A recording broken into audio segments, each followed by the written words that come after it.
هر انسان مسلمان میخواهد و آرزو میکند که گناهان او از نامه اعمالش پاک شود و در پیشگاه الله متعال مقام و مرتبه اش بلند شود.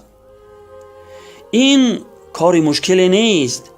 هر یکی ما و شما می توانیم یک عملی انجام دهیم که گناهان ما از نامه اعمالمان پاک شود و مقام و مرتبه ما در پیشگاه الله متعال بلند شود. آیا می دانید آن عمل کدام است؟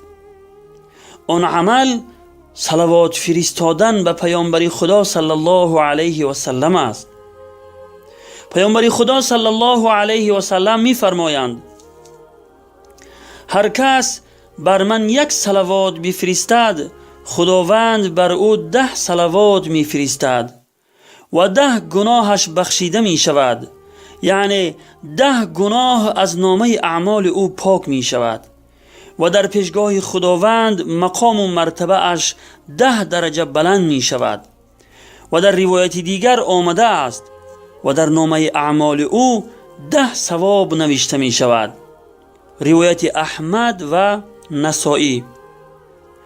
بعضی مفسرین فرمودند که صلات از جانب الله متعال رحمت است، یعنی وقت انسان مسلمان به پیامبر خدا صلی الله علیه و سلم یک بار صلوات فرستد، الله متعال به او 10 بار صلوات می فرستد، یعنی 10 مراتبه رحمت الله متعال شامل حال او می شود.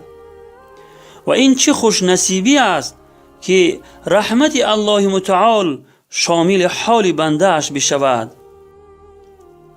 خداوند متعال همه ما و شما را توفیق صلوات فرستادن به پیامبر خدا رحمت عالمیان صلی الله علیه و سلم را نصیب و روزی بگرداند و همه ما را از جمله پیروان سنت رسول الله صلی الله علیه و سلم بگرداند. آمین یا رب العالمین. و السلام علی من اتبع الهدى.